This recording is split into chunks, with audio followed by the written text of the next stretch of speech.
Hello, I am Dr. Owen On, and welcome to the next installment of the Boring Lecture series. In this lecture, we will be exploring the interobserver reliability and validity to recognize clinical behavior in canines. The central scientific work upon which this lecture is based is the paper entitled Application of Video Surveillance in Preclinical Safety Studies in Canines, Understanding the Interobserver Reliability and Validity to Recognize Clinical Behavior, authored by Eberhardt, Tekal, Tunes, Witters, Fayen, Delantier, et al., and published in the journal PLOS I in the year 2025, specifically in Volume 20, Issue 6. This work is made available under a Creative Commons public domain dedication, allowing it to be freely read, reused, and discussed without restriction. As such, it is well suited to careful, prolonged examination in a lecture format such as this one. The systematic observation of animal behavior constitutes a long-standing and fundamental component of preclinical safety assessment within biomedical and pharmaceutical research environments. Behavioral monitoring provides investigators with insight into physiological and neurological well-being, treatment tolerability, and the manifestation of adverse effects that may arise during experimental interventions. Within this framework, canines represent an important non-rodent species frequently employed in regulatory toxicology studies due to their physiological similarities to humans, their suitability for repeated clinical monitoring, and the relative consistency of their behavioral repertoire when maintained under standardized laboratory conditions. The selection of canines as a model species in drug development is not arbitrary but reflects decades of accumulated knowledge regarding their translational relevance. The cardiovascular system of the dog, for instance, exhibits functional and anatomical characteristics that are more similar to human physiology than those observed in rodent species. Similarly, hepatic metabolism and renal clearance mechanisms in canines demonstrate patterns of drug processing that can be predictive of human pharmacokinetic profiles. These similarities extend to neurological responses, where canine models have proven valuable in assessing potential effects on the central nervous system. The consistent use of the Beagle breed in particular reflects efforts to minimize genetic variability and standardize baseline behavioral characteristics, thereby facilitating the detection of treatment-related deviations. Traditional methods of behavioral observation in preclinical studies have historically relied upon direct human observation performed by trained veterinary staff, animal technicians, or research scientists. Such observational methods typically involve scheduled assessments conducted during daytime working hours, during which personnel evaluate animals for deviations from expected behavior patterns, posture, locomotion, social interactions, and general clinical demeanor. While this approach has proven valuable over decades of implementation, it is subject to a variety of methodological constraints that have become increasingly recognized within the scientific literature. Among these constraints is the inherent limitation imposed by temporal sampling. Direct observation is typically conducted at discrete intervals rather than continuously, resulting in a sampling methodology that may fail to capture transient or episodic behavioral abnormalities. These missed observations can be particularly problematic in the context of detecting early indicators of toxicity or distress, which may manifest during nocturnal periods or in the absence of human presence. Furthermore, the presence of observers themselves may introduce observational bias by altering the natural behavior of the animals under study, a phenomenon commonly referred to as the observer effect. Animals may exhibit heightened vigilance, altered activity patterns, or modified social behaviors when humans are present, potentially masking subtle clinical signs that would otherwise be apparent during periods of undisturbed observation. Recent technological advancements have introduced the possibility of augmenting traditional observational approaches through the integration of continuous video surveillance systems. These systems allow for uninterrupted monitoring of animals over extended periods, including overnight intervals during which staffing levels are reduced. Video surveillance technology provides opportunities for retrospective review, quantitative behavioral scoring, and the development of automated monitoring algorithms. Consequently, there has been increasing interest in evaluating the validity, reliability, and practical utility of such systems within regulated preclinical environments. The advent of high-resolution digital imaging, expanded data storage capacity, and improved processing capabilities has made continuous video monitoring increasingly feasible from both technical and economic perspectives. Modern surveillance systems can capture behavioral data at frame rates sufficient to detect even rapid movements, while infrared capabilities enable recording during dark periods without disturbing animals through illumination changes. The digital nature of these recordings facilitates archival storage, retrieval for quality assurance purposes, and distribution across multiple reviewers or research sites.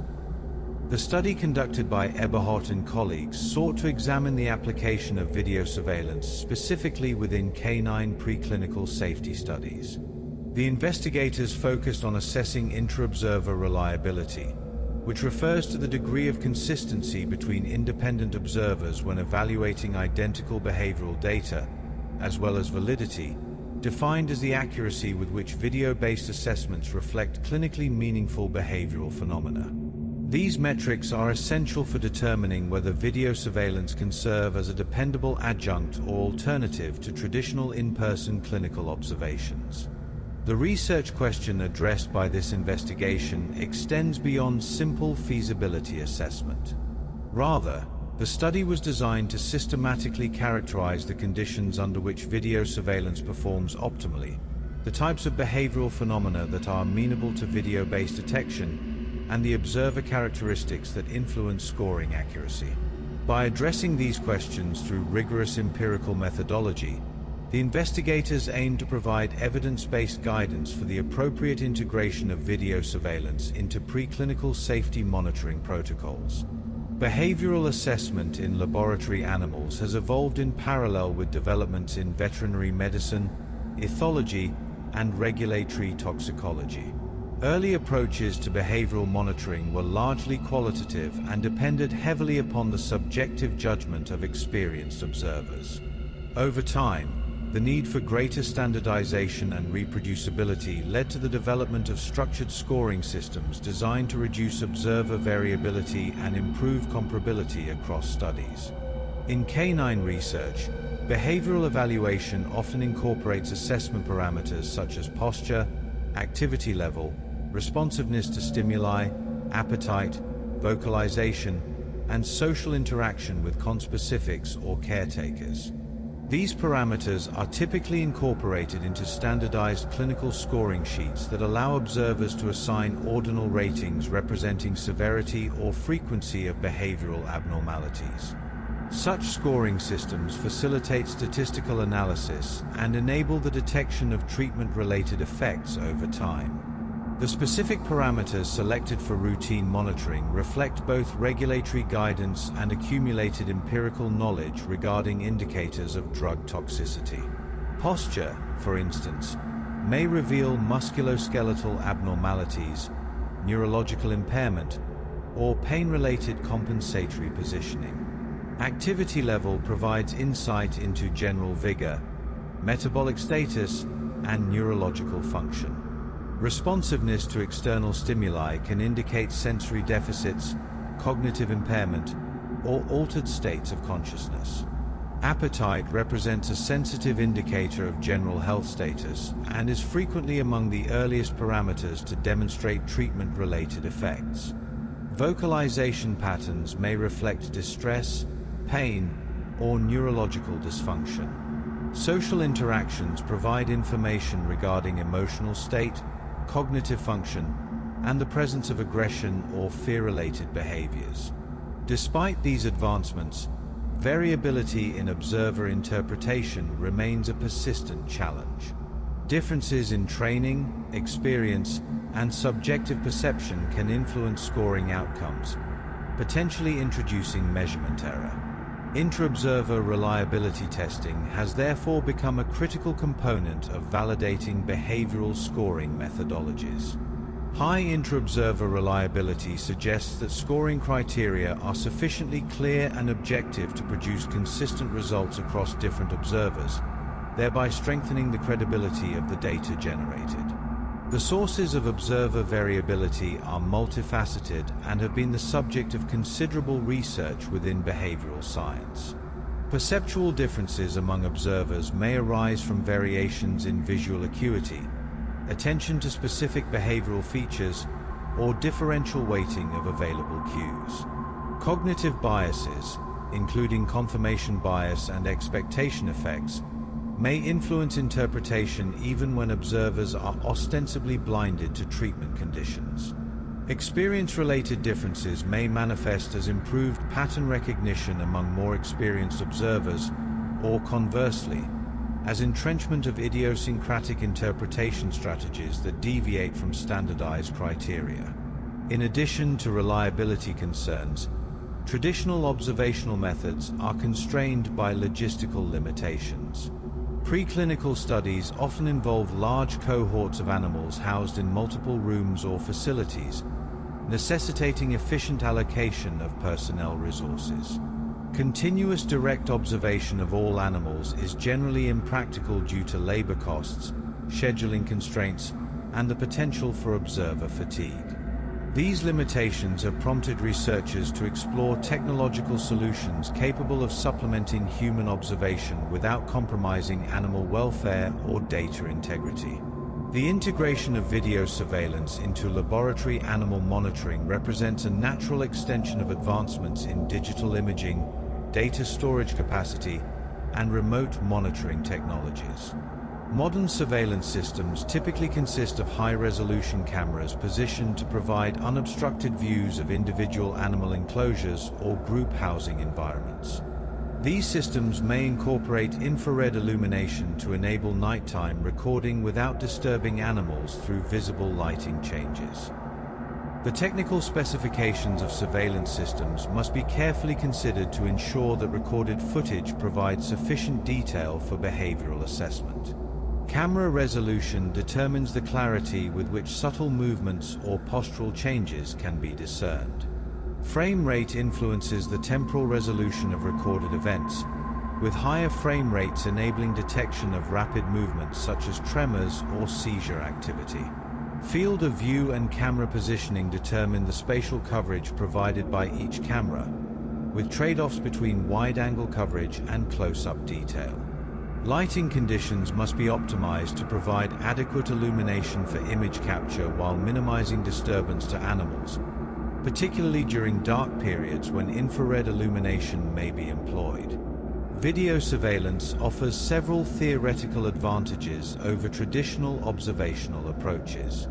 Continuous recording allows for comprehensive documentation of animal behavior across circadian cycles, thereby capturing events that might otherwise remain undetected during routine clinical checks. Furthermore, video data can be archived for retrospective analysis, enabling investigators to re-examine behavioral episodes in response to emerging safety concerns or regulatory inquiries. Another notable advantage involves the potential for multiple observers to independently evaluate identical video footage. This capability facilitates rigorous interobserver reliability testing by eliminating variability associated with differing observation times or environmental contexts. Additionally, video recordings provide a permanent record that can be utilized for training purposes, quality assurance audits, and method validation studies. The standardization afforded by video review represents a significant methodological improvement over traditional direct observation. When multiple observers conduct in-person assessments at different times, they may encounter differing environmental conditions, varying animal activity states, or differential behavioral presentations that complicate comparison of their observations. Video review eliminates these sources of variability by ensuring that all observers evaluate identical behavioral samples under controlled viewing conditions. However, the adoption of video surveillance is not without challenges.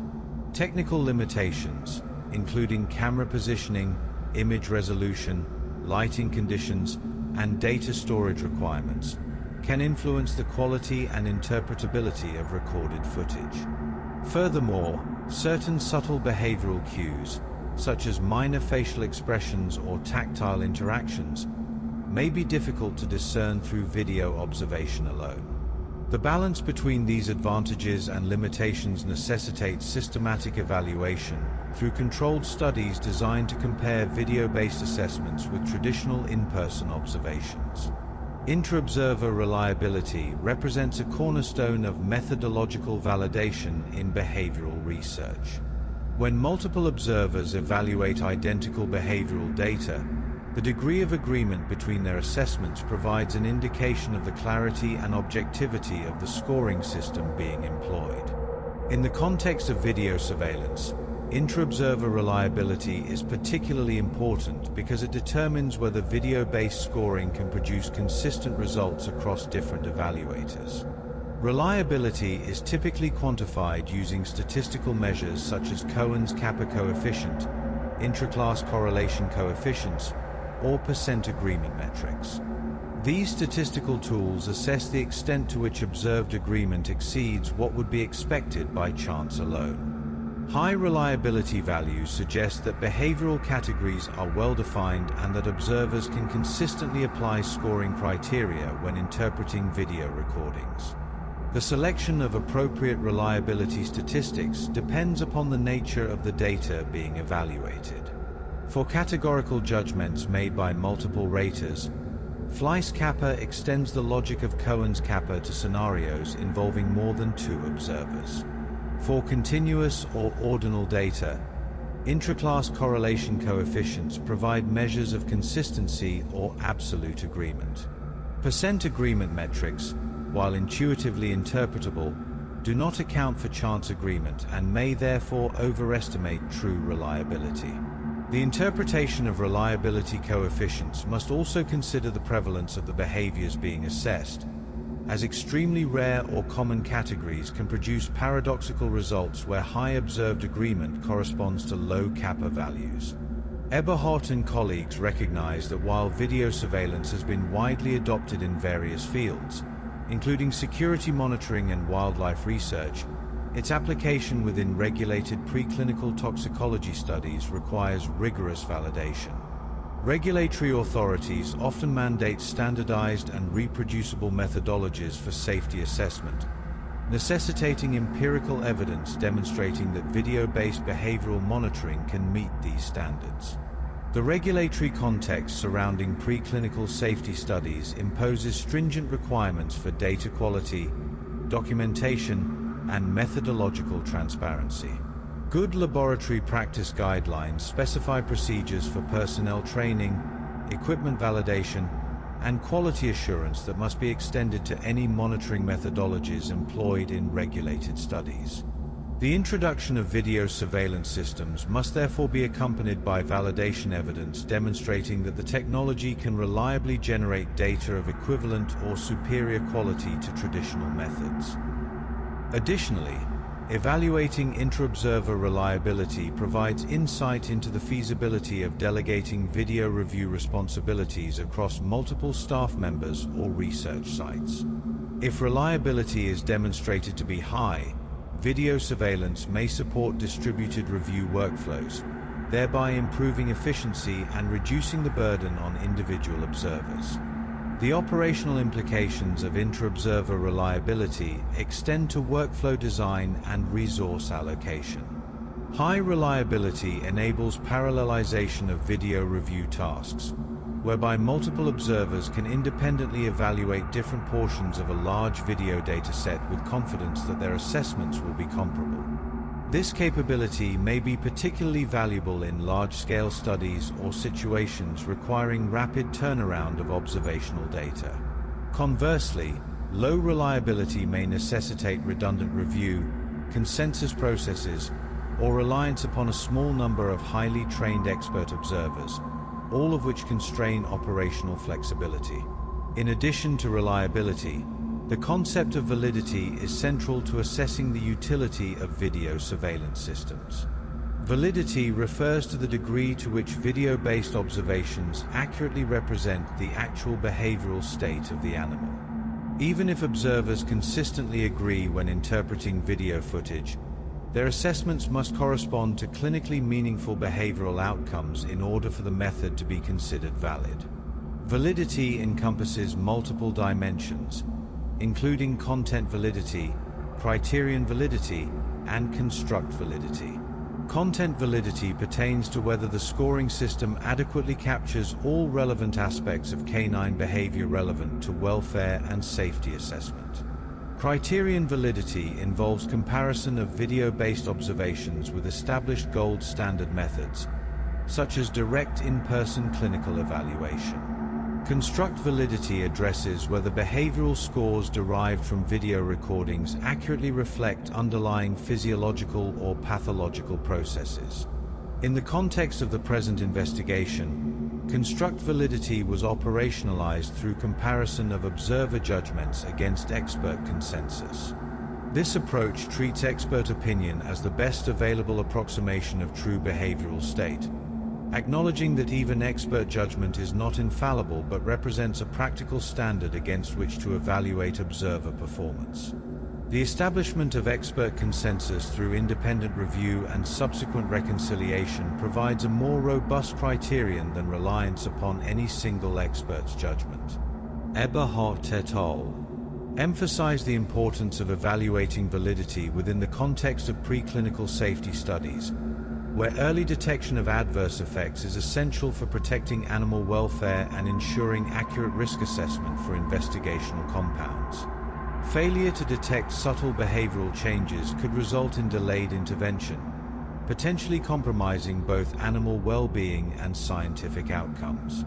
The consequences of imperfect validity extend beyond individual study outcomes to influence broader drug development decisions. Behavioral observations contribute to dose selection for subsequent studies, determination of no observed adverse effect levels, and characterization of toxicity profiles that inform clinical trial design. Systematic errors in behavioral assessment could therefore propagate through multiple stages of development, potentially resulting in either excessive caution that unnecessarily impedes promising compounds or insufficient caution that exposes human subjects to unanticipated risks.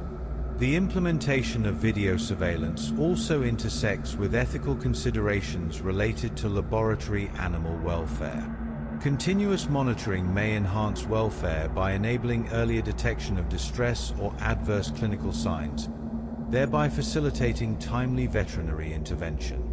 Furthermore, video surveillance can reduce the need for frequent physical disturbances associated with direct observational checks, potentially minimizing stress experienced by animals during routine monitoring procedures. The welfare implications of monitoring methodologies reflect the broader ethical framework governing animal research. The principle of refinement, one of the 3 Rs guiding humane animal research, calls for modifications to procedures that minimize pain, suffering, distress, or lasting harm experienced by research animals. Enhanced monitoring that detects adverse effects at earlier stages enables more prompt intervention, thereby reducing the duration and severity of any distress experienced. Reduction of unnecessary disturbances supports animal welfare by minimizing stress associated with human intrusion into the housing environment. From a regulatory perspective, adherence to the principles of the 3 Rs, replacement, reduction, and refinement, serves as a guiding framework for ethical animal research. Video surveillance may contribute to refinement by improving monitoring precision and reducing unnecessary handling. Additionally, enhanced detection of adverse effects could potentially reduce the number of animals required in subsequent studies by improving data quality and study design efficiency. The reduction potential of improved monitoring derives from enhanced statistical power and decreased variability in endpoint assessment.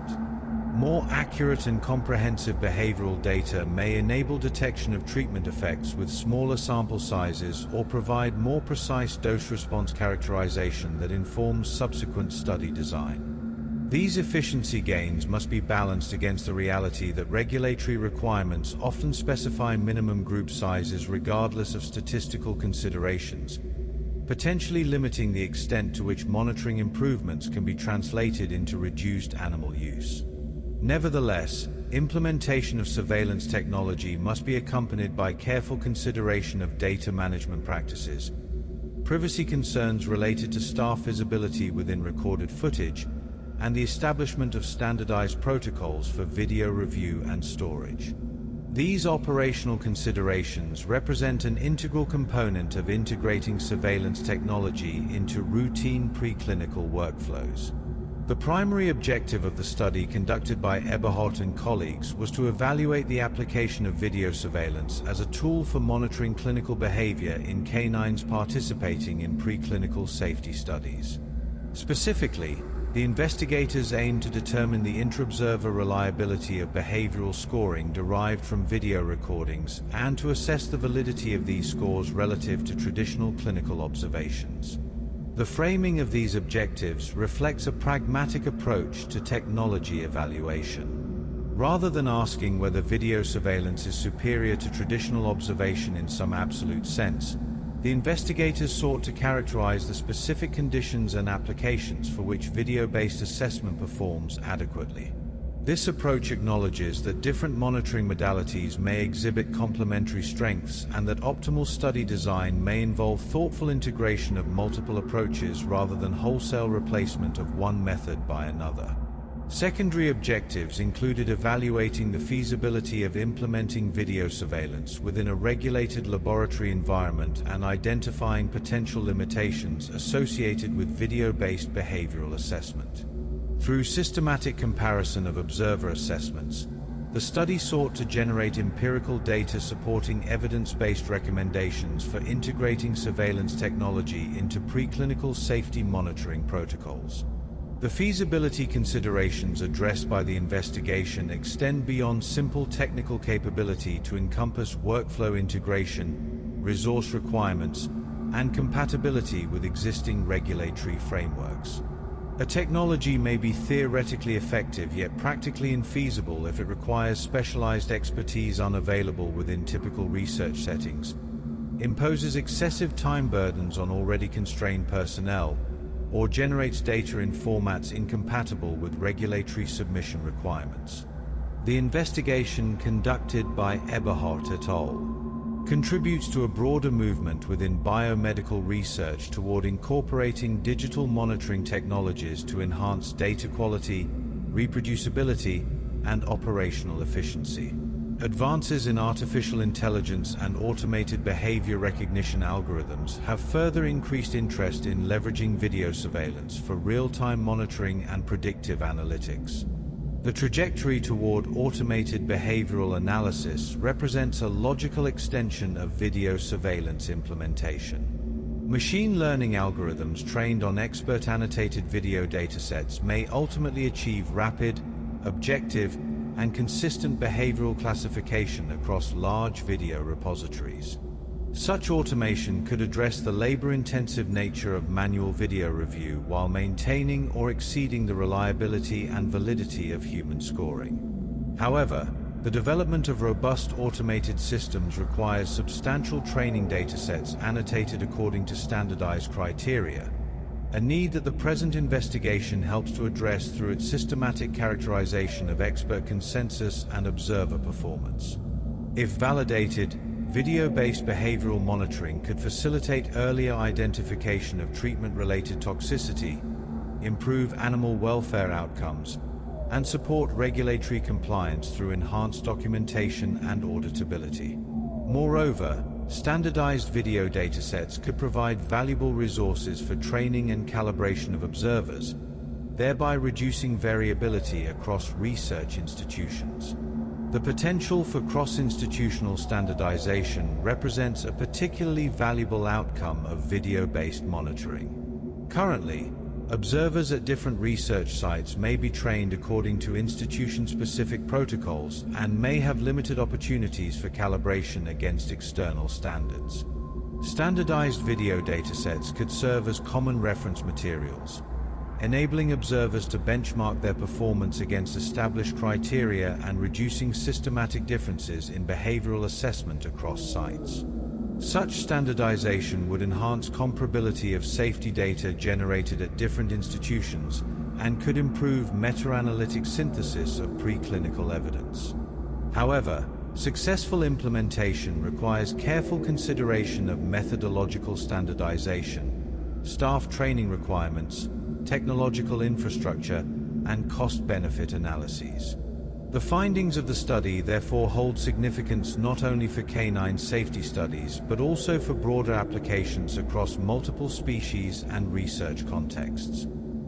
The generalizability of findings from canine studies to other species merits consideration. While the specific behavioral repertoire of dogs differs from that of rodents, non-human primates, or other species commonly employed in preclinical research, the fundamental methodological questions regarding reliability and validity of video-based observation are likely to exhibit considerable cross-species relevance. Principles established through canine research may therefore inform the development of video surveillance applications in diverse species, though species-specific validation remains necessary to account for differing behavioral characteristics and welfare indicators. The study conducted by Eberhardt et al. Was structured as a retrospective, observational reliability and validity assessment based on historical video recordings originating from previously completed preclinical canine safety studies. The investigation did not involve the initiation of new experimental animal procedures, but rather relied exclusively on archived video data that had been collected during routine toxicology and mechanistic studies conducted within a regulated pharmaceutical research environment. This retrospective design offers both advantages and limitations relative to prospective approaches. The primary advantage lies in efficient use of existing resources and avoidance of additional animal use for purely methodological purposes. By leveraging historical video data, the investigators were able to examine behavioral observations that occurred naturally in the course of toxicology studies rather than requiring experimental induction of clinical signs. This approach aligns with refinement principles by maximizing the scientific value derived from animals already committed to research use. This design choice was consistent with ethical and regulatory considerations, as it avoided additional animal use while enabling a detailed methodological evaluation of video surveillance as a behavioral assessment tool. The retrospective nature of the study also permitted the inclusion of a broad range of clinical observations that had occurred naturally during prior studies, rather than being experimentally induced for the purposes of behavioral testing. Consequently, the dataset reflected real-world conditions under which clinical observations are typically recorded in preclinical safety programs. The conceptual framework of the study centered on evaluating two primary methodological attributes: interobserver reliability and construct validity. Reliability was defined as the degree of agreement among multiple observers independently assessing identical video footage, whereas validity was defined as the degree of concordance between observer assessments and a predefined ground truth established by subject matter experts. The investigation further incorporated elements derived from Funder's framework, including the concepts of good judge, good trait, and good target, to systematically categorize potential sources of observer disagreement. Funder's framework provides a useful organizing structure for understanding the multiple factors that influence observational accuracy. The good judge dimension addresses observer characteristics such as training, experience, motivation, and perceptual acuity that may differentiate more accurate from less accurate raters. The good trait dimension concerns characteristics of the behavior itself, including its visibility, distinctiveness, frequency, and consistency, that render some behaviors more observable than others. The good target dimension recognizes that some individuals or situations may be easier to assess than others due to factors such as clarity of behavioral expression or absence of confounding elements.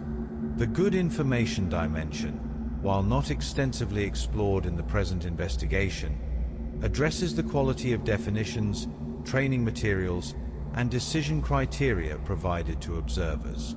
The study focused on canines, specifically beagle dogs, which represent a commonly utilized non-rodent species in regulatory toxicology and safety pharmacology studies. The selection of canines is historically grounded in their physiological relevance to human drug metabolism, cardiovascular function, and neurological responses. Additionally, their size and behavioral expressiveness facilitate repeated clinical assessments and longitudinal monitoring. All animals included in the video dataset had participated in prior toxicity or mechanistic studies conducted in compliance with European and Belgian regulatory standards governing the use of animals in scientific research. The studies were performed under the oversight of an institutional ethics committee and in facilities accredited by the Association for Assessment and Accreditation of Laboratory Animal Care International. These regulatory and accreditation frameworks ensured that animal care, housing, and experimental procedures met established welfare and quality standards. The animals were group housed under standard laboratory conditions, with individual housing occurring only during feeding periods and for durations not exceeding 4 hours. Veterinary oversight was provided throughout the studies, and animals received appropriate clinical care when adverse signs were observed. These housing and care conditions were relevant to the interpretation of behavioral data, as environmental factors such as social housing and routine handling can influence baseline behavior patterns. Group housing provides important social and environmental enrichment that supports animal welfare and more closely approximates natural canine social structure than individual housing. However, group housing also introduces complexity to behavioral observation by requiring observers to track individual animals within social contexts, distinguish between normal social interactions and pathological behaviors, and account for potential social influences on behavioral expression. An animal experiencing drug-induced effects may be subject to altered social positioning within the group, which could either amplify or suppress overt behavioral manifestations. Video recordings originated from 2 distinct experimental rooms within the research facility. Both rooms were equipped with identical housing configurations and camera setups, thereby minimizing variability related to environmental differences. Standardization of housing and surveillance infrastructure was critical to ensuring that observed behavioral differences were attributable to the animals themselves rather than to inconsistencies in recording conditions. Video data were recorded at a frame rate of 25 frames per second, which represents a standard recording speed sufficient to capture both gross motor activity and more rapid movements such as tremors or convulsive episodes. The resolution and frame rate were selected to balance image clarity with data storage considerations, as continuous recording generates substantial volumes of digital data. Importantly, the cameras were positioned externally to the housing units, thereby eliminating the need for physical intrusion into the animal's environment. This configuration minimized potential behavioral alterations associated with human presence or equipment installation within the enclosure. Audio recording was available for the majority of videos, although the specific contribution of sound to behavioral recognition was not systematically evaluated within the study. Audio information provides complementary data to visual observation, particularly for behaviors involving vocalization or for confirming the timing and nature of sudden events accompanied by characteristic sounds.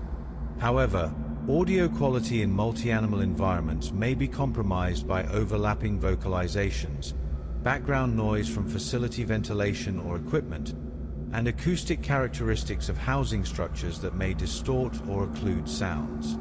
The utility of audio information for behavioral assessment merits dedicated investigation. particularly for behaviors where auditory cues may provide earlier or more specific indicators than visual observation alone. From the extensive archive of historical video recordings, a single expert initially identified 73 video segments that were associated with previously documented clinical observations recorded during in-life study evaluations.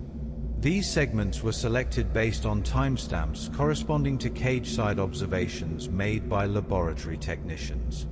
Following this initial screening, the video segments underwent independent review by 2 additional experts. The brief duration of most video segments reflects the episodic nature of many drug-induced behavioral effects, which may manifest as transient events rather than sustained states. Short clips offer the advantage of focusing observer attention on specific phenomena while minimizing review time. However, brief segments may provide insufficient context for disambiguating normal behavioral variation from pathological manifestations, particularly for behaviors where longer observation periods would reveal patterns or triggers not apparent in isolated snippets. The investigators' decision to work with naturally occurring segment lengths rather than artificially extending or truncating clips preserves ecological validity while accepting the interpretive challenges associated with limited temporal context. The selected video snippets represented a diverse set of behavioral manifestations, including both normal behavior and a range of clinical observations. Some videos contained multiple concurrent observations, thereby introducing additional complexity for observer interpretation. The inclusion of such videos was intentional, as it allowed the investigators to assess observer performance under conditions that more closely resemble real-world monitoring scenarios.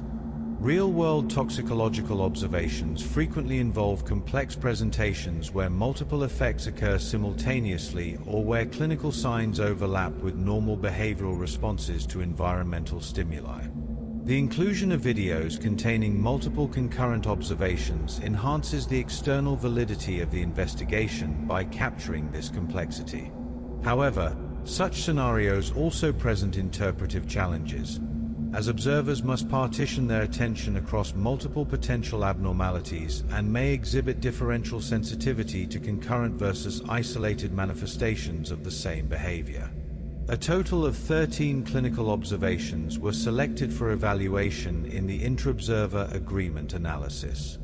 These observations were chosen based on 3 criteria: their relevance to preclinical safety studies, their suitability for identification via video recording, and the absence of a requirement for physical examination to confirm their presence. The selection criteria employed by the investigators reflect pragmatic considerations regarding the applicability of video-based observation. Behaviors requiring physical palpation, manipulation, or close-range examination are inherently unsuitable for remote video assessment and were appropriately excluded from the investigation. The focus on observations relevant to preclinical safety studies ensures that findings address behaviors of actual importance to toxicological risk assessment rather than phenomena of purely ethological interest. The defined clinical observations included, among others, aggressiveness, anxiety, ataxia, circling, convulsions, excitation, head shaking, limb stiffening or hypertonia, limping, salivation, tremors, twitches, and vomiting. Each observation was accompanied by a formal definition established within the preclinical safety department, ensuring consistency in interpretation across observers. The provision of standardized definitions represents an important component of the good information dimension in Funda's framework. Well-constructed definitions specify observable features that distinguish one behavior from another and from normal activity, provide decision criteria for classification, and minimize reliance on subjective interpretation or inference. The quality of behavioral definitions directly influences the clarity with which observers can apply scoring criteria and the consistency with which categorization can be achieved across diverse observers. These definitions were provided to observers prior to assessment and were intended to standardize interpretation of behavioral cues. Despite this standardization, certain observations were inherently more subtle or visually ambiguous than others. The study design explicitly acknowledged this variability by incorporating analyses related to the good trait concept, which addresses differences in detectability across behavioral categories. The inherent detectability of different behaviors reflects characteristics including their intensity, duration, frequency, distinctiveness, and the degree to which they contrast with normal behavioral repertoire. Overt, discrete, high-contrast behaviors such as vomiting present clear visual signatures that facilitate recognition regardless of observer expertise. Subtle, gradual, low-contrast behaviors such as mild anxiety may require extensive familiarity with species-typical behavior and careful attention to contextual cues. The systematic evaluation of agreement across multiple behavior categories provides empirical data regarding which phenomena are amenable to reliable video-based assessment and which may require alternative or supplementary monitoring approaches. To evaluate construct validity, the study required a reliable ground truth against which observer assessments could be compared. Ground truth was established through consensus among 3 experts with a combined total of 48 years of experience in assessing canine behavior within preclinical safety studies. These experts represented different professional backgrounds and functional roles, including in vivo sciences, toxicology, and safety pharmacology. This hierarchical classification scheme provides a nuanced approach to handling expert disagreement. Rather than requiring unanimous consensus for inclusion or treating all observations equivalently regardless of expert agreement, the system distinguishes between highly confident determinations, primary observations, and more ambiguous cases, optional observations. This stratification enables separate analysis of reliability and validity for phenomena of differing observational difficulty, providing richer information regarding the conditions under which video-based assessment performs adequately. The meticulous selection of video footage, standardized definitions of clinical observations, and expert-driven establishment of ground truth collectively contributed to the methodological rigor of the study. These elements were essential for isolating observer-related variability from confounding factors associated with data quality or environmental inconsistency. The observer cohort consisted of a total of 23 individuals who were recruited internally from within the same pharmaceutical research organization in which the original preclinical studies had been conducted. Selection of observers was intentionally inclusive of a range of professional roles and experience levels in order to reflect the multidisciplinary nature of personnel typically involved in preclinical animal studies. The sample size of 23 observers provides reasonable statistical power for reliability estimation while remaining logistically feasible. Larger observer cohorts would enhance precision of reliability estimates but would impose increasing logistical burdens on recruitment, training, and data collection. The investigators' decision to sample from the institution's existing workforce enhances external validity by ensuring that observer characteristics reflect those of personnel who would actually perform video review in operational settings. Observers represented several functional categories, including animal technicians, veterinarians, and study scientists. These roles differ substantially in terms of daily responsibilities, training focus, and frequency of direct animal interaction. By incorporating observers from each category, the study aimed to evaluate whether professional background influenced the ability to accurately and consistently identify clinical observations on video recordings. The professional diversity of the observer cohort reflects the reality that behavioral data in preclinical studies may be collected, reviewed, or interpreted by personnel with varying backgrounds. Animal technicians typically have extensive hands-on experience with routine animal care and observation, but may have limited formal training in pathophysiology or pharmacology. Veterinarians possess clinical training and diagnostic expertise, but may have less daily contact with specific study animals. Study scientists typically have strong understanding of experimental design and pharmacology, but may have limited animal handling experience. These differing profiles may influence observational performance through multiple pathways, including pattern recognition, contextual interpretation, and sensitivity to clinically significant deviations.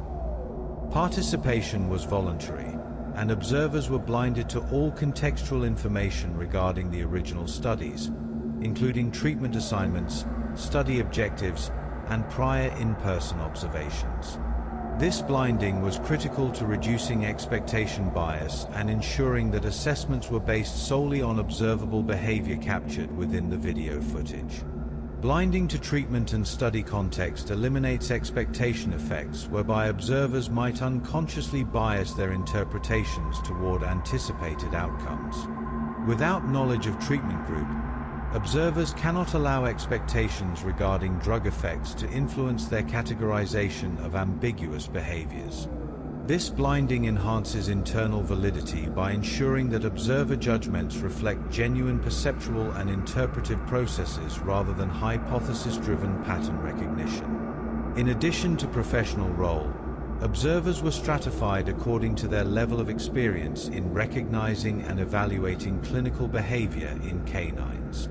Experience levels were categorized based on the duration and intensity of prior involvement in preclinical safety studies, including routine cage-side observations and formal clinical scoring. Experience categories ranged from relatively novice observers with limited exposure to canine behavior assessment, to highly experienced individuals with many years of direct involvement in toxicology and safety pharmacology studies.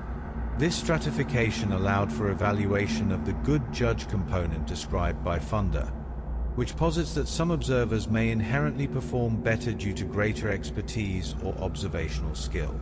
The operationalization of experience as a categorical variable simplifies analysis, but also imposes somewhat arbitrary boundaries on what is likely a continuous dimension. The investigator's approach of allowing observers to self-assess their experience level introduces subjective judgment, but may capture important aspects of confidence and self-perceived competence that influence observational performance. Alternative approaches based on objective metrics such as years of employment or number of studies might provide more standardized categorization, but could fail to capture meaningful differences in intensity or quality of experience. Importantly, the study did not impose additional training or calibration exercises immediately prior to video assessment. Observers relied on their existing knowledge and experience, supplemented only by the standardized definitions of clinical observations provided as part of the questionnaire materials. This design choice reflected real-world conditions in which personnel with varying backgrounds may be tasked with reviewing video footage without extensive retraining. Observers were instructed to independently review the full set of selected video snippets using a standardized electronic questionnaire. They were permitted to watch each video segment multiple times, rewind footage as needed, and review definitions before submitting their responses. However, no time limits were imposed, and observers were not informed of the number or type of clinical observations expected within each video. Observers conducted assessments individually and were not permitted to discuss their evaluations with other participants. This isolation prevented consensus formation or informal calibration that might artificially inflate agreement scores. The assessment questionnaire was designed to systematically capture observer judgments for each video snippet. For every video, observers were asked to indicate whether one or more predefined clinical observations were present. Response options included all 13 primary clinical observations, normal behavior, and an other category intended to capture behaviors not explicitly listed. The questionnaire allowed for selection of multiple observations per video, reflecting the possibility that more than one clinical sign could occur simultaneously. This feature was particularly relevant for evaluating observer performance in complex scenarios involving overlapping or concurrent behaviors. In addition to selecting clinical observations, observers were provided with the option to add free text comments describing their rationale or noting uncertainties. While these comments were not mandatory, they provided supplementary qualitative data that could be analyzed to assess whether narrative explanation influenced agreement metrics. Comment fields serve multiple analytical purposes. They provide insight into observer reasoning, reveal sources of uncertainty or ambiguity that may inform refinement of behavioral definitions, and capture nuanced judgments that may not be adequately represented through forced choice selections. The optional nature of comments respects observer time constraints while allowing those who perceive value in elaboration to provide additional context. The analysis of whether comment incorporation affects reliability or validity statistics addresses the question of whether forced choice selections adequately capture observer judgments or whether important information is lost through categorical reduction. Normal behavior was treated as a distinct and meaningful category within the questionnaire. Observers were required to actively select normal behavior when no clinical observations were perceived, rather than leaving the response blank. This requirement ensured that the absence of observed abnormalities was explicitly documented and could be included in reliability and validity analyses. The explicit categorization of normal behavior transforms absence of abnormality from a default or null state into an active judgment. This transformation reflects the recognition that determining normalcy requires assessment and is not simply a residual category to which non-abnormal observations are assigned by default. Requiring explicit selection of normal behavior ensures that observers actively engage with this judgment rather than passively failing to identify abnormalities. Identifying normal behavior presents a unique challenge in behavioral assessment, as it requires confidence that no subtle abnormalities are present. The study design recognized this difficulty and incorporated normal behavior as a primary observation category subject to the same reliability and validity evaluation as overt clinical signs. The assessment of normal behavior tests observers' ability to distinguish typical behavioral variation from pathological deviation, a judgment that requires familiarity with species-typical repertoires, recognition of individual variation, and appropriate threshold setting for clinical significance. Errors in normal behavior categorization can occur through either overdetection of abnormalities, false positives, leading to low specificity, or failure to detect actual abnormalities, false negatives, leading to low sensitivity. The balance between these error types may vary across observers based on their decision criteria and risk tolerance. As established during expert review, clinical observations were categorized as either primary or optional. Primary observations represented behaviors that were confirmed by all three experts and thus constituted the ground truth data set. Optional observations were those identified by only two experts and were considered more ambiguous or difficult to interpret. Observers were not informed of this classification during assessment. From their perspective, all listed observations were equally valid response options. This blinding was essential for evaluating whether observers naturally struggled more with optional observations, thereby providing insight into the inherent difficulty of certain behavioral cues. Blinding observers to the primary versus optional distinction prevents differential allocation of attention or effort to observations of varying difficulty. If observers knew certain phenomena were considered ambiguous by experts, they might apply different decision criteria or invest additional scrutiny in those categories. By maintaining blinding, the investigation ensures that observer performance genuinely reflects detection and classification under naturalistic conditions without strategic adaptation to known difficulty levels. The differentiation between primary and optional observations was applied only during data analysis, allowing for post-hoc comparison of observer agreement across varying levels of observational certainty.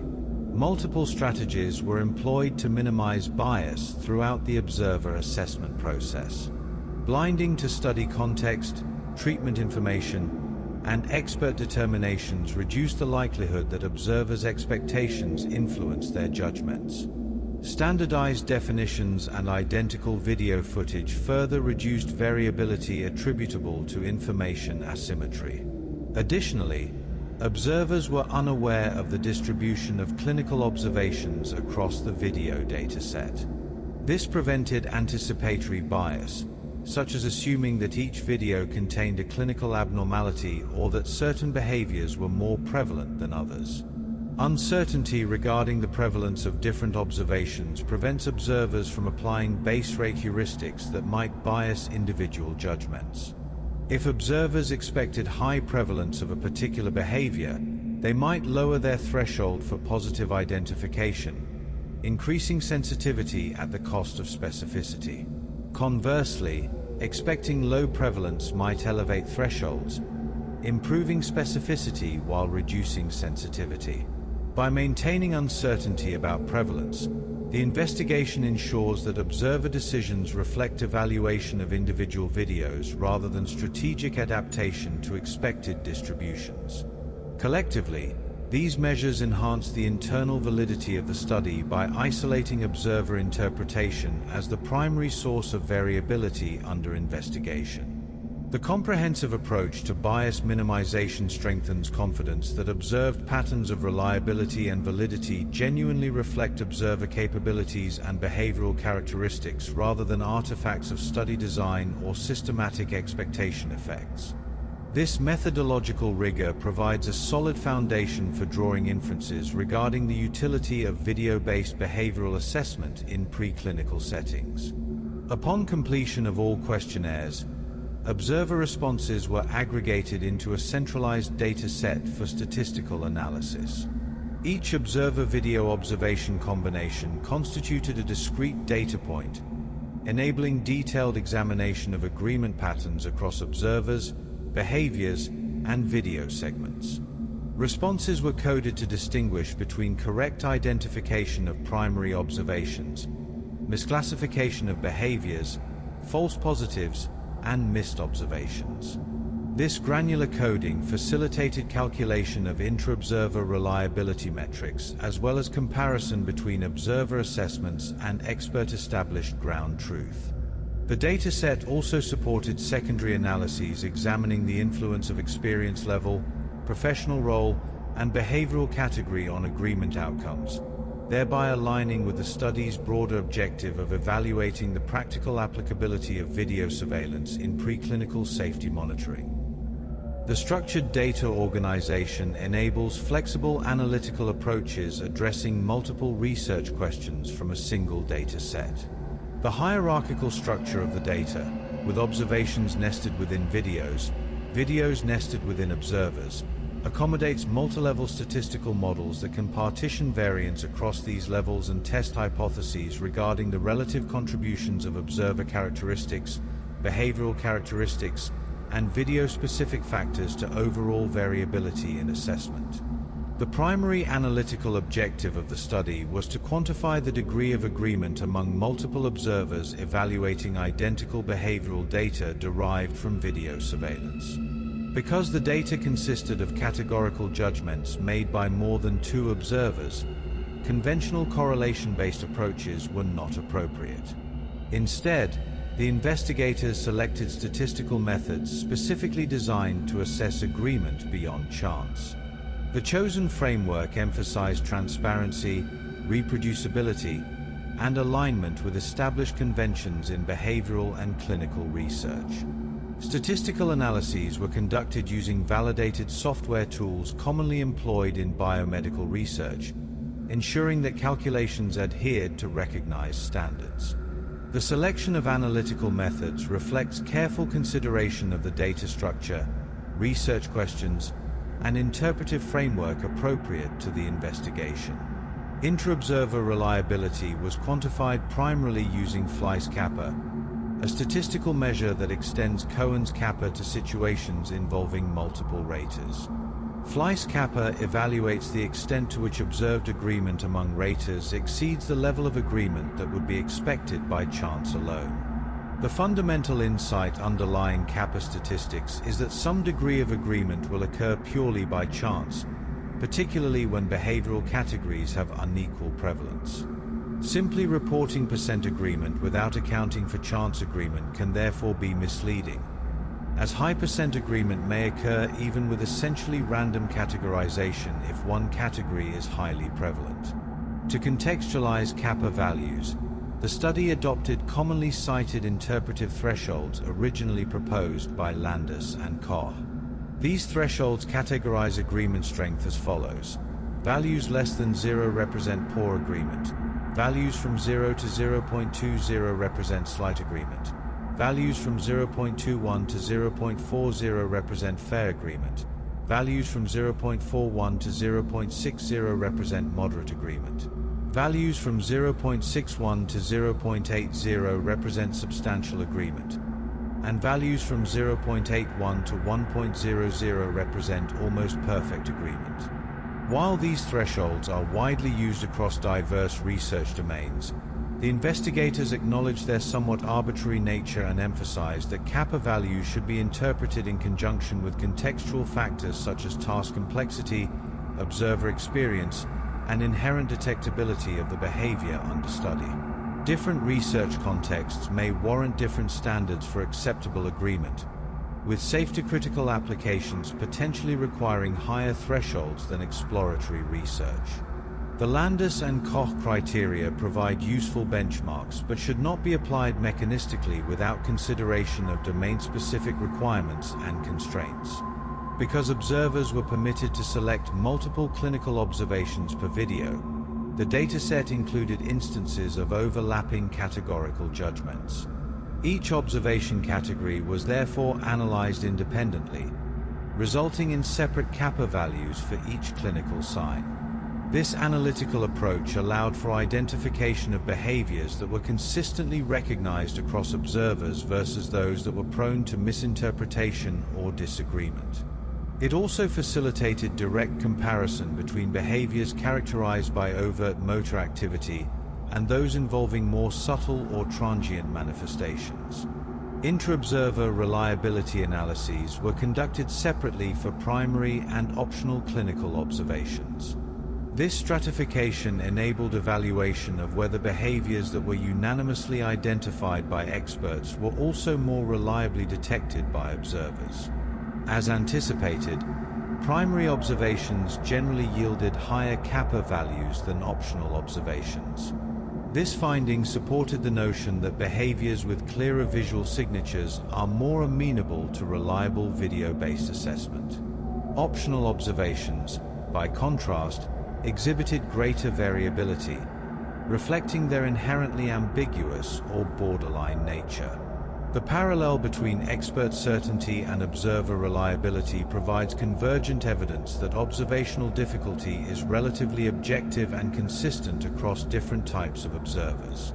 If optional observations had demonstrated high observer reliability despite expert disagreement, it would suggest that experts were applying overly stringent or idiosyncratic criteria not shared by the broader community of trained observers. The observed pattern whereby expert uncertainty predicts observer disagreement supports the validity of expert consensus as a meaningful ground truth standard. Normal behavior was analyzed as a discrete observation category and included in kappa calculations. This inclusion acknowledged that agreement regarding the absence of abnormalities is as clinically relevant as agreement regarding their presence. Interestingly, normal behavior often demonstrated moderate to substantial agreement, suggesting that observers were reasonably consistent in identifying videos that lacked overt clinical signs. However, occasional disagreement arose in cases where subtle behaviors prompted some observers to select a clinical observation while others classified the behavior as normal. The pattern of agreement on normal behavior reveals important information about observer decision thresholds.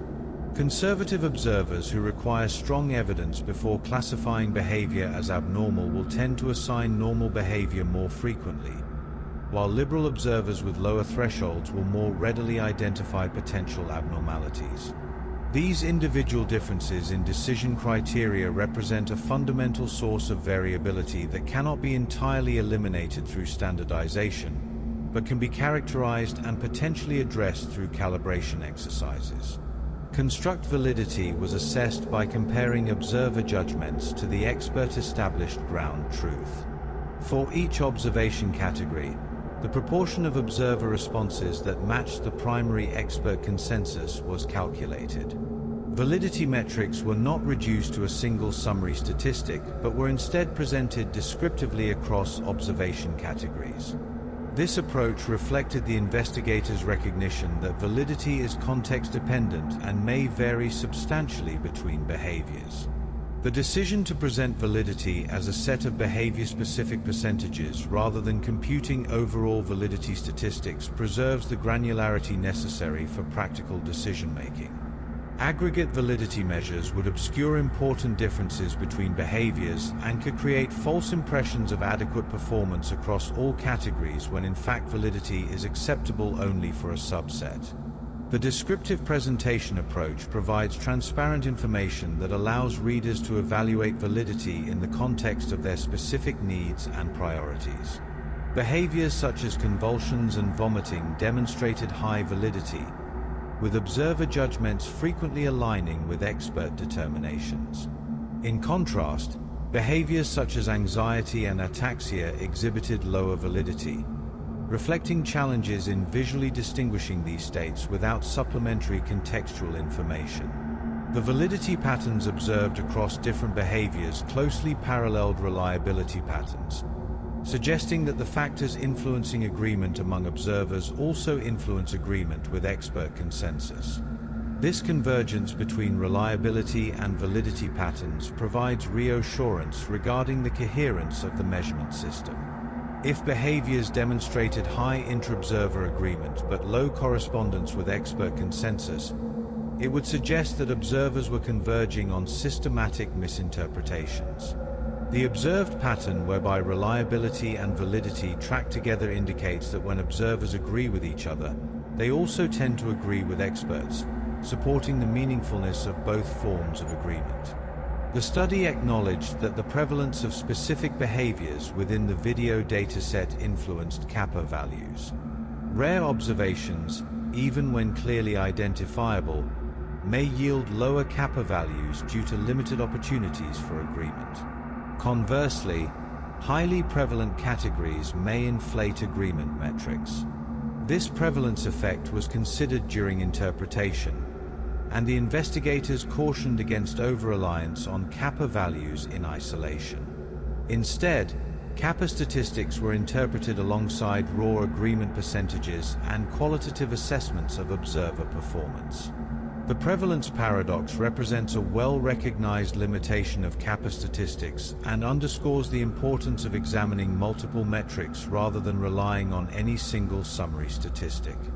Raw agreement percentages provide complementary information that is not subject to prevalence effects, but that does not account for chance agreement. The integration of multiple metrics provides a more complete picture of measurement quality than would be available from any individual statistic. All statistical analyses were conducted using established statistical software packages. Although the specific software version was not the focus of the investigation, the use of widely accepted analytical tools enhanced reproducibility and facilitated potential replication by other research groups. Specifically, the R statistical software package was employed, utilizing the R package for calculation of Fleiss kappa values. The choice of R reflects its widespread adoption in biomedical research, its transparency as open-source software, and the extensive validation of its statistical functions through community scrutiny. The analytical workflow was documented in sufficient detail to allow independent verification of results, aligning with broader scientific initiatives promoting transparency and methodological rigor. The investigators provided supplementary files containing the complete dataset and analytical code, enabling interested readers to reproduce all reported analyses and to conduct alternative or extended analyses using the same data. In summary, the statistical methodology employed in the study provided a structured and conservative approach to evaluating interobserver reliability and validity in video-based behavioral assessment. By combining kappa statistics, descriptive validity measures, and stratified analyses, the investigators generated a nuanced picture of observer performance across a range of clinical behaviors. This analytical framework served as the foundation for interpreting the study's results and informed subsequent discussion regarding the feasibility and limitations of video surveillance as a tool in preclinical safety studies. The results of the study were structured to present interobserver reliability and validity outcomes in a systematic and category-specific manner. Rather than emphasizing narrative interpretation, the investigators focused on numerical summaries, agreement coefficients, and tabulated outcomes. This approach was consistent with the methodological objectives of the study and allowed for direct comparison across clinical observation categories. Results were primarily organized according to individual clinical observations, with separate reporting of Fleiss kappa values, observed agreement percentages, and validity metrics relative to expert-defined ground truth. Where relevant, comparisons were also made between observer subgroups stratified by professional role and experience level. When all primary clinical observations were considered collectively, the overall interobserver agreement fell within the moderate agreement range according to Landis and Koch interpretation thresholds, with a Fleiss kappa value of 0.70. This finding indicated that, on average, observers were able to recognize and classify behavioral signs from video footage with a level of consistency exceeding chance, though not approaching near-perfect agreement. The magnitude of this overall agreement coefficient suggests that video-based behavioral assessment can achieve reasonable consistency across diverse observers, though substantial room for improvement remains. The magnitude of agreement varied substantially between observation categories, underscoring the importance of evaluating behaviors individually rather than relying on a single summary statistic. Some behaviors exhibited consistently high agreement across observers, while others demonstrated considerable variability. This heterogeneity confirms the importance of the good trait dimension and indicates that deployment of video surveillance should be tailored to the specific behavioral endpoints of interest rather than assuming uniform performance across all possible observations. Certain clinical observations demonstrated relatively high Fleiss kappa values, reflecting substantial agreement among observers. These behaviors were typically characterized by overt, easily observable motor activity or distinct physiological manifestations. Convulsions were among the most reliably identified observations, with a kappa value indicating almost perfect agreement. Observers frequently agreed on both the presence and absence of convulsive activity, resulting in kappa values within the substantial to almost perfect agreement range. The clear, episodic nature of convulsions, involving sudden onset of rhythmic or tonic-clonic muscle activity, likely contributed to this high level of agreement. Similarly, vomiting demonstrated strong interobserver reliability with kappa values in the almost perfect range. The distinct sequence of retching and expulsion associated with vomiting events, along with the visible presence of expelled material, was readily recognized by observers even in relatively short video clips. Agreement for vomiting consistently exceeded that observed for more subtle behavioral signs. The concrete, observable nature of vomiting as a discrete event with clear beginning and end points facilitates reliable identification. Salivation also achieved almost perfect agreement, with observers demonstrating high consistency in identifying excessive salivation or drooling. The visual cue of saliva visible at the mouth or dripping from the animal provided a clear, objective indicator that was difficult to misinterpret. Head shaking similarly demonstrated almost perfect agreement, as the repetitive, oscillating head movement represents a distinctive motor pattern easily distinguished from other behaviors. Aggressiveness and circling both demonstrated almost perfect to substantial agreement. Aggressive behaviors, including lunging, snapping, or threatening postures directed toward other animals or handlers visible in video footage, provided clear visual cues that observers could consistently identify. Circling, defined as repetitive locomotion in tight circles, represents a distinctive movement pattern that contrasts with normal exploratory behavior and is readily observable on video. Tremors and twitches also exhibited relatively high agreement, although to a lesser extent than convulsions and vomiting. While these behaviors can vary in intensity, their repetitive and involuntary nature facilitated recognition across observers. However, the subtle differences between tremors and twitches, and the potential for confusing these two related phenomena, introduced some degree of disagreement that prevented achievement of almost perfect agreement. Tremors, characterized by rhythmic oscillatory movements, and twitches, defined as brief, irregular muscle contractions, share features that can make differentiation challenging, particularly when observed via video without the ability to palpate the affected musculature. Several clinical observations fell within the moderate agreement range. These behaviors were generally observable but required interpretation of movement patterns, posture, or activity levels that may vary between individuals. Ataxia, defined as impaired coordination or abnormal gait, demonstrated moderate interobserver agreement with a kappa value of approximately 0.61. Observers were generally able to identify pronounced cases characterized by obvious unsteadiness, staggering, or dysmetria. However, mild or transient manifestations led to disagreement.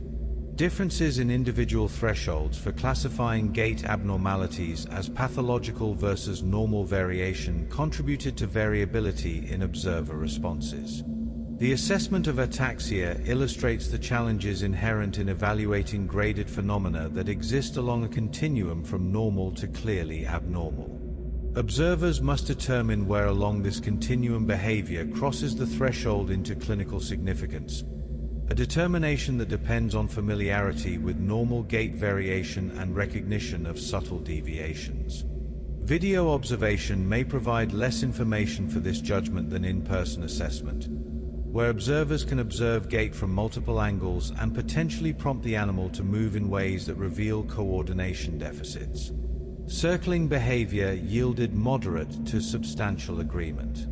While repetitive circular movement was readily identifiable, distinctions between purposeful movement within confined spaces and pathological circling were sometimes ambiguous, particularly in short video segments. The context of circling, including whether it occurs in response to environmental cues or appears spontaneous and perseverative, may influence its clinical significance in ways not fully captured in brief video clips. Limping exhibited moderate to substantial agreement, with clearer cases producing consensus and subtle weight-shifting behaviors generating divergent interpretations. The identification of lameness requires observation of asymmetric weight-bearing or altered gait mechanics that may be subtle in mild cases. Video angle and the animal's movement patterns during the recorded segment may influence the detectability of limping, with certain gait abnormalities more apparent when viewing the animal from specific perspectives. Certain observations demonstrated only fair or slight agreement, indicating substantial variability among observers. These behaviors were often characterized by subjective interpretation or reliance on contextual cues not fully captured by video footage.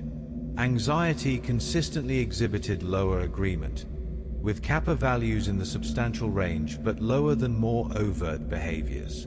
Observers differed in their interpretation of behaviors such as restlessness, posture changes, panting, or vocalization that might indicate anxiety, leading to inconsistent classification. The absence of standardized, objective markers for anxiety in video-only assessments contributed to this outcome. Anxiety represents an internal affective state that must be inferred from behavioral indicators, each of which may have multiple possible interpretations. Panting may reflect anxiety, but could also indicate thermal stress or recent physical exertion. Restlessness may indicate anxiety or may represent normal exploratory behavior. The inferential nature of anxiety assessment, combined with the limited contextual information available in brief video segments, contributes to reduced agreement relative to behaviors with more direct observable manifestations.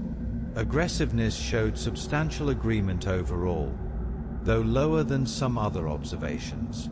While overt aggressive acts were identifiable, borderline behaviors such as heightened alertness or brief postural changes were interpreted differently across observers.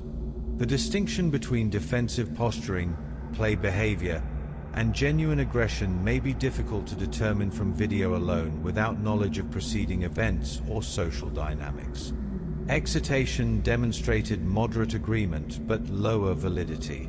Increased activity levels could be attributed to normal behavior or pathological stimulation depending on observer perspective and familiarity with baseline activity patterns. The subjective nature of determining whether activity levels are within normal range or represent drug-induced excitation contributed to variability in categorization. Limb stiffening or hypertonia demonstrated only fair agreement, with a kappa value of approximately 0.37. This behavior, characterized by increased muscle tone and rigid limb positioning, presented challenges for video-based identification. The subtle nature of increased muscle tone and the difficulty in distinguishing stiffness from normal postural variation without physical palpation contributed to low agreement. Additionally, limb stiffness was sometimes confused with limping, as both may affect gait and weight-bearing patterns. Twitches, analyzed separately from tremors, demonstrated fair agreement. The brief, irregular nature of twitches and their similarity to tremors contributed to confusion between these two categories. Many observers noted difficulty distinguishing isolated twitches from low-amplitude tremors based solely on visual observation. Normal behavior, defined as the absence of any listed clinical observations, demonstrated moderate agreement across observers with a kappa value of approximately 0.57. Most observers were able to consistently identify videos lacking overt abnormalities. However, disagreement occasionally arose when subtle or ambiguous behaviors prompted some observers to select a clinical category while others classified the behavior as normal. This finding highlighted the challenge inherent in confirming the absence of pathology, particularly when observers differ in their sensitivity to minor deviations from baseline behavior. The assessment of normal behavior requires not only absence of overt abnormalities but also confidence that observed behaviors fall within the expected range for healthy canines in laboratory settings. Observers with limited experience may lack the extensive familiarity with normal behavioral variation necessary to confidently classify borderline cases as normal. Conversely, observers seeking to avoid missing potential abnormalities may lower their threshold for classifying behaviors as clinical observations, thereby reducing their rate of normal behavior designation. Primary clinical observations, which had been unanimously identified by experts, generally yielded higher interobserver agreement than optional observations. This pattern supported the validity of the expert consensus process and reinforced the concept that certain behaviors are inherently more detectable than others. Kappa values for primary observations were consistently higher than those for optional observations, confirming that expert certainty correlates with general observability. Optional observations, by contrast, frequently exhibited lower kappa values, with overall agreement of only approximately 21.7% between observers and the two experts who identified these behaviors. These behaviors were often subtle, transient, or context-dependent, increasing the likelihood of divergent interpretation. The substantially lower agreement observed for optional observations underscored their limited suitability for reliable video-based assessment without additional contextual information. Even the highest scoring optional observation, twitches at 36% agreement, scored much lower than the lowest scoring primary observation. Validity analyses revealed that observer judgments aligned with expert-defined ground truth at varying levels depending on the clinical observation. For behaviors with high interobserver agreement, validity was correspondingly high, indicating that observers not only agreed with one another but also correctly identified expert-confirmed behaviors. The overall validity across all primary observations was 75%, indicating substantial agreement with expert consensus. For observations such as convulsions and vomiting, validity rates were high, with a substantial proportion of observer assessments matching expert determinations. Salivation, aggressiveness, circling, and head shaking also demonstrated validity scores at or above 90%. These high validity rates confirm that for certain clear, observable behaviors, video-based assessment can accurately identify clinically significant phenomena. In contrast, validity for anxiety, ataxia, and limping was moderate, with scores around 70 to 75%. For limb stiffness or hypertonia and tremors, observers moderately agreed with experts, with validity scores in the 50 to 70% range. Excitation showed the poorest validity at below 50%, indicating that fewer than half of observers correctly identified this behavior when present. These lower validity scores suggest that subtle or ambiguous behaviors present substantial challenges for video-based assessment. Normal behavior demonstrated moderate validity at 56%, indicating that observers struggle to consistently identify videos containing only normal behavior. This relatively low validity for normal behavior reflects the bias toward identifying potential abnormalities and the difficulty of confidently asserting normalcy based on brief video segments. Analyses examining observer experience level and professional role revealed modest effects on agreement and validity outcomes. More experienced observers tended to demonstrate slightly higher agreement with expert ground truth, particularly for complex behaviors such as ataxia and anxiety. However, these differences were not sufficiently large to achieve statistical significance, suggesting that experience alone could not overcome the inherent limitations of video-based assessment for subtle behaviors.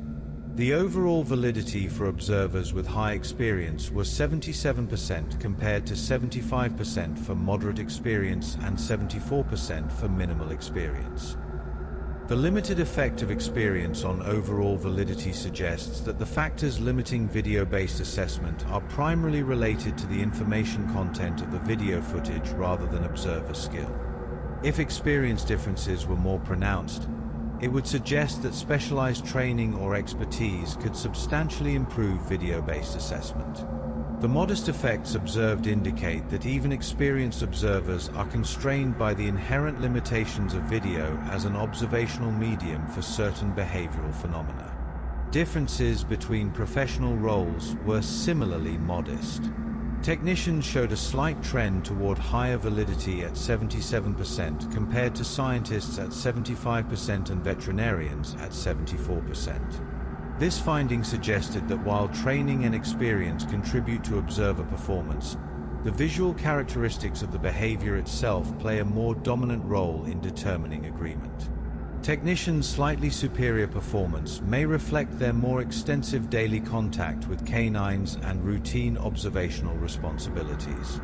When examining the detection of normal behavior specifically, all experience levels showed similar overall accuracy, ranging from 54.5 to 58.2%. However, highly experienced observers missed fewer actual clinical observations, with a false negative rate of only 1.5% compared to 2.5% for moderate experience and 3.4% for minimal experience. This pattern suggests that experienced observers may be better calibrated in their decision thresholds, achieving a more optimal balance between sensitivity and specificity. Technicians showed higher accuracy in identifying normal behavior at 62.5% compared to scientists at 53.5% and veterinarians at 51.5%. However, veterinarians had the lowest false negative rate at 1.1%, suggesting they were particularly conservative about missing potential abnormalities.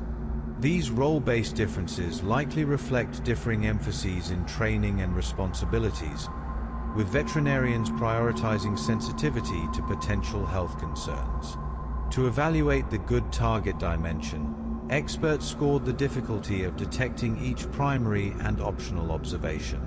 Primary observations marked as easy by both experts were correctly identified by observers 82.8% of the time. Primary observations marked as difficult by one or both experts showed detection rates around 60%. Optional observations demonstrated the lowest detection rates at approximately 18 to 27%. This pattern confirms that expert perceived difficulty correlates with actual observer performance, validating the usefulness of expert difficulty ratings as predictors of observational challenges. The presence of multiple primary clinical observations within a single video complicated observer assessment. In all 10 videos containing multiple primary observations, observers showed differential detection rates, with one observation consistently receiving higher validity scores than concurrent observations in the same video. This suggests that salient or dramatic behaviors may capture observer attention to the detriment of more subtle concurrent phenomena. The cognitive demands of partitioning attention across multiple potential abnormalities may exceed typical observer capacity when evaluating brief video segments. Analysis of specific observation pairs revealed frequent confusion between visually similar behaviors. Tremors were often misidentified as twitches and vice versa. If both tremors and twitches were considered correct responses, validity for tremors increased from 54% to 65% overall, and from 63% to 83% for videos where tremors were the only primary observation. This substantial improvement when related categories are collapsed suggests that observers can reliably detect rhythmic involuntary movements but struggle to differentiate the specific subtypes based on video alone. Similarly, limping was frequently confused with limb stiffness. Validity for limping was 76% but increased to 90% when both categories were considered correct.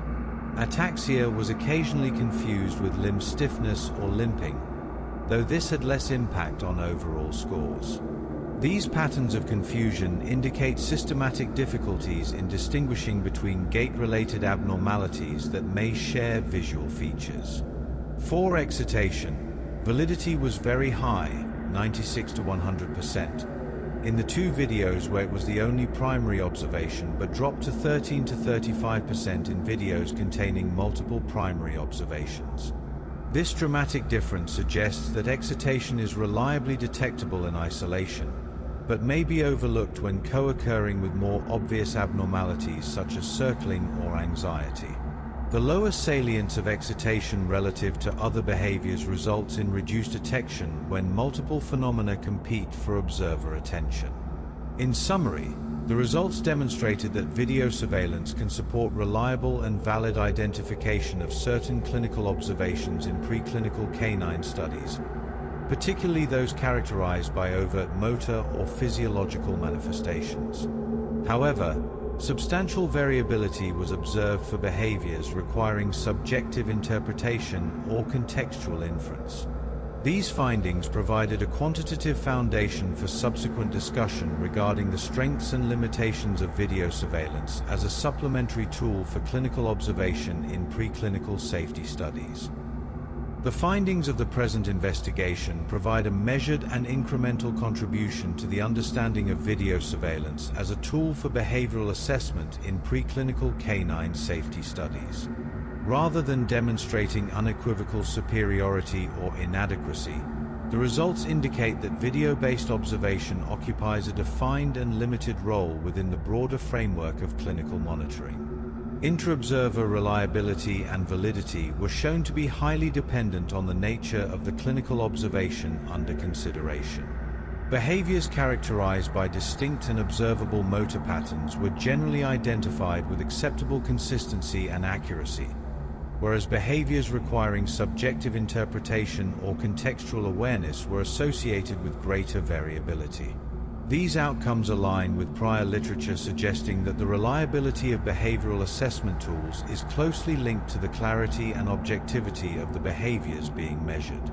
Research across diverse species and behavioral domains has consistently demonstrated that overt, discrete behaviors yield higher agreement than subtle, continuous, or affective states. The present findings extend this general principle to the specific context of video-based monitoring in canine toxicology studies. The study supports the use of video surveillance as a supplementary observational method, particularly for capturing transient or episodic clinical signs that may be missed during scheduled cage-side observations. Continuous recording enables retrospective review and allows for repeated examination of events, which can enhance documentation and interpretation of overt clinical signs. The archival nature of video data provides valuable opportunities for quality assurance, training, and regulatory documentation. However, the results caution against reliance on video surveillance as a standalone replacement for in-person observation. For subtle behaviors such as anxiety or mild excitation, video footage alone may lack sufficient contextual information to support reliable interpretation. In such cases, direct observation by trained personnel remains essential. The findings therefore suggest that video surveillance should be integrated into preclinical study designs in a complementary manner, rather than as a primary observational modality. The optimal deployment strategy for video surveillance likely involves tiered monitoring, whereby video provides continuous coverage for detection of overt abnormalities, with triggers for more detailed in-person assessment when potential concerns are identified. This layered approach leverages the complementary strengths of automated continuous monitoring and expert clinical evaluation. The modest influence of observer experience and professional role observed in the study highlights the relevance of the good judge component of Funder's framework. While more experienced observers demonstrated slightly improved alignment with expert consensus, the overall magnitude of these effects was limited. This finding suggests that even highly trained observers are constrained by the informational content of the video footage. In other words, observer expertise cannot fully compensate for limitations inherent to the observational medium. As such, improvements in reliability are likely to require enhancements to data capture methods, such as higher resolution imaging, multiple camera angles, or integration of complementary data sources. The ceiling on observer performance imposed by video quality and camera positioning indicates that technological improvements may yield greater benefits than incremental increases in observer training. Multi-angle camera systems that provide simultaneous views from different perspectives could reduce occlusion issues and enable more complete assessment of three-dimensional movements.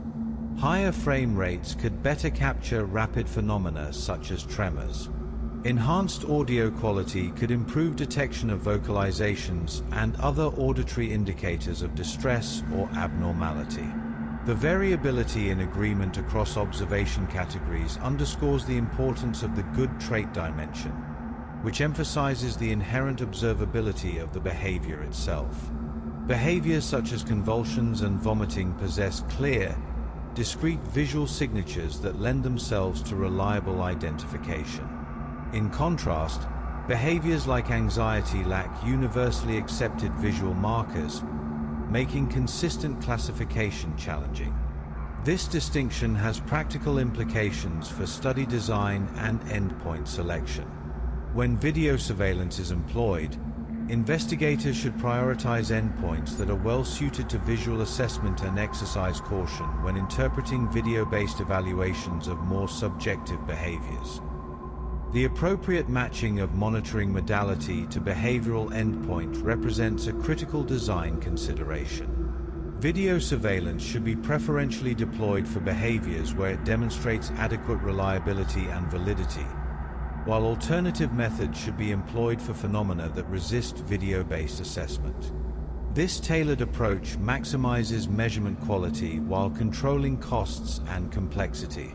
The canine model presents both advantages and limitations with respect to video-based behavioral assessment. Dogs are generally expressive animals, exhibiting a wide range of observable behaviors.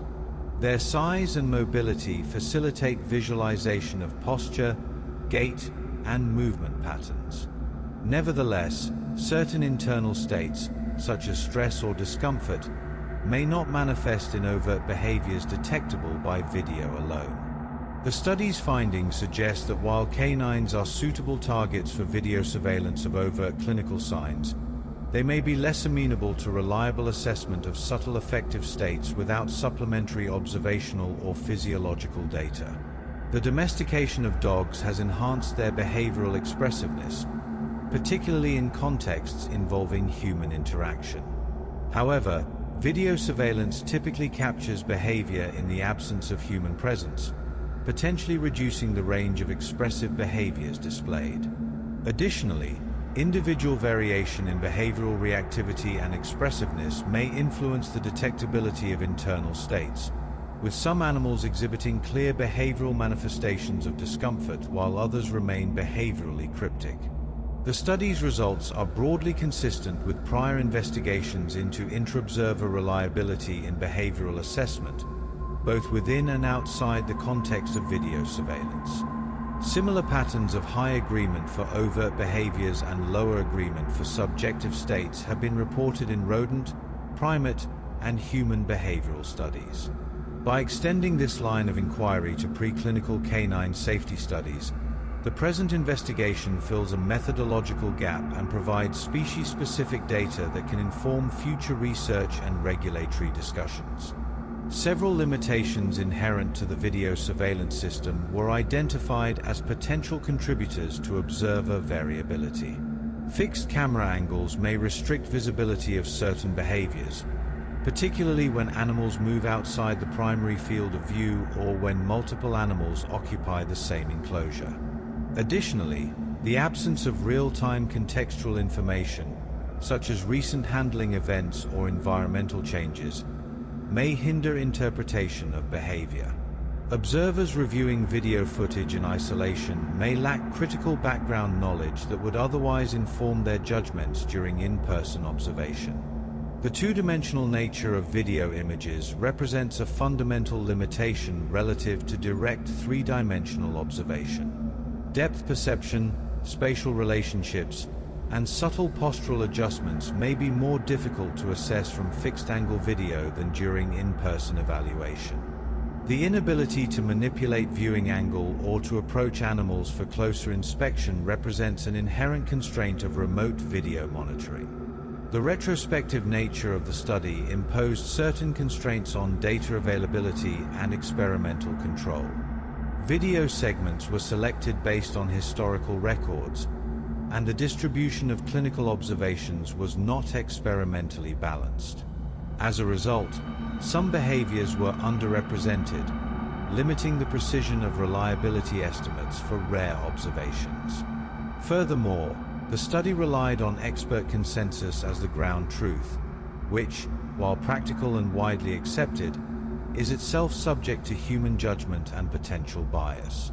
The lack of a truly objective gold standard represents a persistent challenge in behavioral research. Unlike biochemical measurements that can be validated against physical standards, behavioral assessments ultimately rely on human interpretation. The use of expert consensus represents the best available approximation, but does not eliminate subjectivity from the validation process. From a practical standpoint, the findings suggest that successful implementation of video surveillance in preclinical safety studies requires careful planning. Standardized definitions, observer training, and clear protocols for video review are essential to maximize reliability. Additionally, consideration should be given to the resources required for video data storage, management, and analysis. While video surveillance offers certain advantages, it also introduces logistical and operational challenges that must be weighed against its potential benefits. The data management infrastructure required to support video surveillance operations represents a significant consideration. Long-term storage of high-resolution video from multiple studies accumulates substantial data volumes requiring robust backup and archival systems. Video review workflows must be designed to ensure systematic coverage without becoming overwhelming burdens on personnel. Integration of video-based observations with other study data systems requires thoughtful planning to maintain data integrity and traceability. In summary, the discussion highlights a nuanced perspective on the utility of video surveillance in preclinical canine studies. The method demonstrates clear value for certain applications, but is subject to meaningful limitations. These findings reinforce the importance of aligning observational tools with the specific behaviors and endpoints of interest. Video surveillance should neither be dismissed as unreliable nor embraced uncritically as a universal solution, but rather deployed thoughtfully based on evidence regarding its strengths and constraints. The primary objective of this investigation was to evaluate the interobserver reliability and construct validity of video surveillance as a method for recognizing clinical behavior in canines participating in preclinical safety studies. This objective was addressed through systematic comparison of observer assessments with expert-defined ground truth across a range of predefined clinical observations. By revisiting this objective at the conclusion of the study, it becomes evident that the investigation was not designed to establish definitive superiority of video surveillance, but rather to characterize its capabilities and limitations in a controlled and methodical manner. The study demonstrated that interobserver reliability varies substantially depending on the type of clinical behavior being assessed. High levels of agreement were observed for behaviors with clear and discrete visual manifestations, such as convulsions, vomiting, salivation, head shaking, aggressiveness, and circling. Moderate agreement was observed for behaviors involving gait or posture abnormalities, including ataxia and limping, while low agreement characterized more subjective behavioral states such as excitation, limb stiffness, and the distinction between tremors and twitches. These findings indicate that video surveillance can support consistent behavioral recognition under certain conditions, but that its reliability is constrained by both behavioral complexity and the inherent limitations of visual data. Validity analyses revealed that observer assessments generally aligned with expert consensus for behaviors that were also associated with higher interobserver agreement. Conversely, behaviors with lower agreement were less likely to be identified in accordance with expert determinations. This pattern suggests that validity and reliability are closely interrelated in the context of video-based behavioral assessment. When observers struggle to agree with one another, alignment with expert-defined ground truth is likewise diminished. The convergence of reliability and validity patterns provides evidence that both metrics reflect genuine characteristics of the observational task rather than artifacts of the measurement process. From an applied perspective, the results support the incorporation of video surveillance as an adjunctive tool in preclinical safety monitoring. Video recordings may be particularly useful for documenting transient or infrequent events that occur outside scheduled observation periods. The continuous nature of video monitoring provides comprehensive temporal coverage that cannot be matched by periodic cage-side checks. The archival quality of video enables retrospective review in response to emerging concerns or regulatory inquiries. However, the findings do not support replacing traditional in-person clinical observation with video surveillance alone. Direct observation remains critical for capturing subtle behaviors, integrating contextual information, and making nuanced judgments regarding animal welfare and clinical significance. The tactile, interactive, and multisensory nature of in-person observation provides information that cannot be fully replicated through video monitoring. Based on the results, several recommendations can be made regarding the selective use of video surveillance in preclinical canine studies. First, video surveillance should be prioritized for behaviors with high visual detectability, including convulsions, vomiting, salivation, head shaking, aggressiveness, and circling. Second, video-based assessments should be supported by standardized behavioral definitions that clearly specify observable features and decision criteria. Third, observers should receive clear guidance regarding the limitations of video-only evaluation and should be encouraged to request in-person confirmation when uncertainty exists. Fourth, video data should be interpreted in conjunction with cage-side observations and clinical records to provide comprehensive characterization of animal health status. These recommendations emphasize cautious and targeted application rather than broad substitution of established methodologies. The deployment of video surveillance should be guided by evidence regarding which specific applications it serves well rather than by assumptions of universal applicability. Although observer experience had only a modest effect on agreement outcomes, structured training and calibration may still enhance consistency, particularly for behaviors that fall near the threshold of detectability. Training programs that incorporate annotated video examples and consensus discussions could help align observer interpretations and could establish shared understanding of decision criteria. Nevertheless, the study suggests that training alone is unlikely to fully resolve disagreement for inherently subjective behaviors, reinforcing the importance of appropriate endpoint selection. Calibration exercises using standardized video examples with known ground truth could serve multiple functions, including assessment of individual observer performance, identification of systematic biases or misconceptions, and provision of feedback to improve future performance. Periodic recalibration could address potential drift in decision criteria over time and could maintain consistency across rotating personnel. Future improvements in video surveillance technology may enhance its utility in behavioral assessment. Higher resolution imaging would enable detection of subtle facial expressions or minor postural adjustments. Increased frame rates would better capture rapid phenomena such as high-frequency tremors. Multi-angle camera setups could provide more complete spatial information and reduce occlusion problems. Integration of automated video analysis tools and machine learning algorithms may further support objective detection of movement patterns and could potentially provide quantitative metrics of behavioral parameters. However, such advancements would require careful validation to ensure that automated outputs align with clinically meaningful interpretations. The development of machine learning systems for automated behavioral classification depends critically on availability of large, well-annotated training datasets, precisely the type of data that the present investigation helps to generate. The expert consensus and observer assessments documented in this study could serve as training data for future automated systems. Future research could expand upon this work by prospectively designing studies that integrate video surveillance with real-time observation and physiological monitoring. Such multimodal approaches could clarify the specific types of information provided by each modality and could identify optimal combinations for comprehensive behavioral assessment.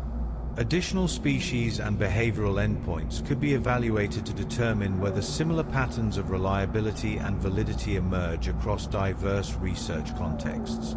Longitudinal studies examining changes in observer agreement over time, particularly with targeted training or technological enhancements, may also provide valuable insights into the malleability of observer performance. Investigation of automated behavioral analysis systems represents a natural extension of this work. Machine learning algorithms trained on expert annotated video data could potentially achieve consistent, objective classification of well-defined behaviors while flagging ambiguous cases for human review. The integration of automated preliminary screening with selective human confirmation could combine efficiency with accuracy. In conclusion, the study provides a measured and methodologically grounded assessment of video surveillance in preclinical canine safety studies. The findings underscore both the potential utility and the inherent limitations of video-based behavioral assessment.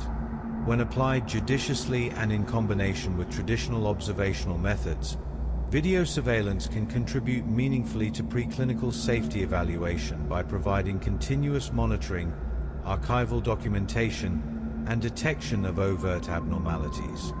When applied indiscriminately or in isolation, its limitations become more pronounced, particularly for subtle or subjective behavioral phenomena. The appropriate role for video surveillance in preclinical monitoring is that of a complementary tool that enhances rather than replaces existing methodologies.